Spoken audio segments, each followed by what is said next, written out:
ಎಲ್ರಿಗೂ ನಮಸ್ಕಾರ. Welcome back to my mini vlog. ಈ ಮಿನಿ ವ್ಲಾಗ್ ಅಲ್ಲಿ ನೀವು ಗೌಡಗೆರೆ ಚಾಮುಂಡೇಶ್ವರಿ ದೇವಾಲಯವನ್ನ ದರ್ಶನ ಮಾಡ್ತೀರಾ. ಈ ದೇವಸ್ಥಾನಕ್ಕೆ ಹೋದವರು ದೇವಿನ ನೋಡಿರ್ತೀರಾ, ಆದ್ರೆ ಈ ಒಂದು ಶ್ರೀಚಕ್ರನ ಯಾರು ಕೂಡ ನೋಡಿರ್ಲಿಕ್ಕೆ ಸಾಧ್ಯನೇ ಇಲ್ಲ. ಸೊ ನಿಮ್ಮೆಲ್ರಿಗೋಸ್ಕರ ಇದನ್ನ ತೋರಿಸ್ತಾ ಇದ್ದೀನಿ. ಇಡೀ ವಿಶ್ವದ ಅತಿ ಎತ್ತರದ ಚಾಮುಂಡೇಶ್ವರಿ ವಿಗ್ರಹ ಇರೋದು ಈ ಪ್ಲೇಸ್ ಅಲ್ಲಿ. ಕಳೆದ ವರ್ಷ ಇದು ಏಷ್ಯಾ ಬುಕ್ ಆಫ್ ರೆಕಾರ್ಡ್ಸ್ಗೂ ಕೂಡ ದಾಖಲೆ ಆಗಿದೆ. ಇಲ್ಲಿ ಸೇರಿರುವಂತ ಭಕ್ತಾದಿಗಳನ್ನೇ ನೀವು ನೋಡಿದ್ರೆ ಗೊತ್ತಾಗುತ್ತೆ ಈ ಒಂದು ತಾಯಿಯ ಮಹಿಮೆ ಎಷ್ಟು ಅಂತ.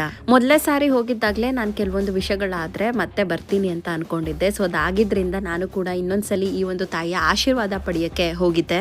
ನೀವ್ ನೋಡ್ತಾ ಇರೋ ಈ ಒಂದು ಹಸುನ ಬಸಪ್ಪ ಅಂತ ಹೇಳಿ ಕರೀತಾರೆ. ಸೊ ಭಕ್ತಾದಿಗಳ ಒಂದು ಬೇಡಿಕೆಯನ್ನ ಈಡೇರಿಸುತ್ತೆ ಈ ಒಂದು ಹಸು.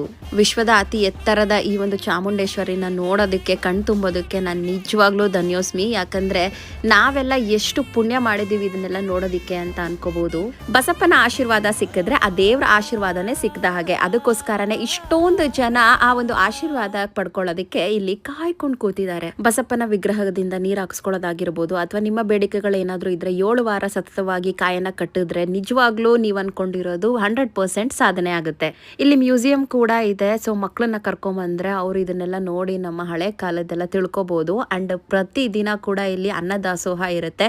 ನೀವೇ ನೋಡ್ತಾ ಇದ್ದೀರಾ ಎಷ್ಟೆಲ್ಲ ಊಟ ಅಂಡ್ ಎಷ್ಟು ಕ್ಲೀನ್ ಆಗಿ ಅಂಡ್ ಆಲ್ಸೋ ಎಷ್ಟು ಜನಗಳಿಗೆ ಈ ಊಟನ ಮಾಡ್ತಾ ಇದ್ದಾರೆ, ಹಾಗೆ ಬಡಿಸ್ತಾ ಇದ್ದಾರೆ ಕೂಡ. ಇಷ್ಟೊಂದು ಜನ ಸೇರಿದ್ದಾರೆ ಅಂದ್ರೆ ಜಸ್ಟ್ ಇಮ್ಯಾಜಿನ್ ಮಾಡ್ಕೊಳ್ಳಿ ಎಷ್ಟೆಲ್ಲ ಮಹಿಮೆ ಇದೆ ಈ ತಾಯಿ ಹತ್ರ ಅಂತ. ಈ ವಿಡಿಯೋನ ಆದಷ್ಟು ಶೇರ್ ಮಾಡಿ. ಒಳ್ಳೇದಾಗ್ಲಿ.